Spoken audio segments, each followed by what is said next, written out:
गुनाहों का देवता जैसा उपन्यास लिखने वाले धर्मवीर भारती जी जब नाटक की दुनिया में प्रवेश करते हैं तो महाभारत जैसे महाकाव्य को आधार बनाकर अंधायुग जैसे श्रेष्ठ नाटक की रचना करते हैं। अंधायुग केवल नाटक नहीं है बल्कि यह उन अवशेषों की कहानी है जो चीख चीख कर यह बताते हैं कि हर समस्या का अंतिम समाधान केवल युद्ध नहीं होता।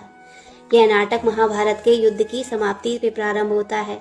चारों ओर हताशा, निराशा, शोक और रक्त फैला हुआ है। कौरव हार चुके हैं और पांडव जीत चुके हैं। लेकिन अगर गहराई से सोचा जाए तो क्या यह जीत वास्तव में एक जीत थी?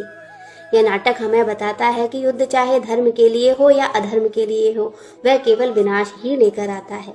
नाटक में केवल धृतराष्ट्र ही नेत्रहीन राजा नहीं था, बल्कि वह हर पात्र किसी न किसी रूप से अंधा था, जो कोई सत्ता के मोह में था तो कोई प्रतिशोध के मोह में।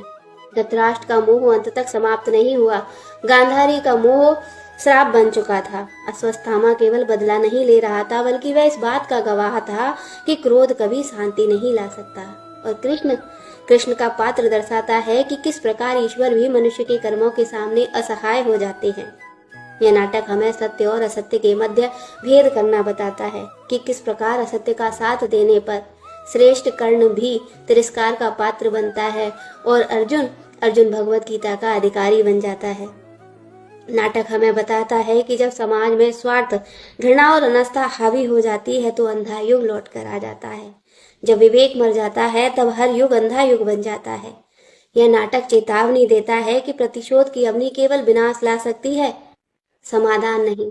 अगर आपने भी यह नाटक सुना है, पढ़ा है, तो कमेंट बॉक्स में अपनी प्रतिक्रिया जरूर दीजिएगा।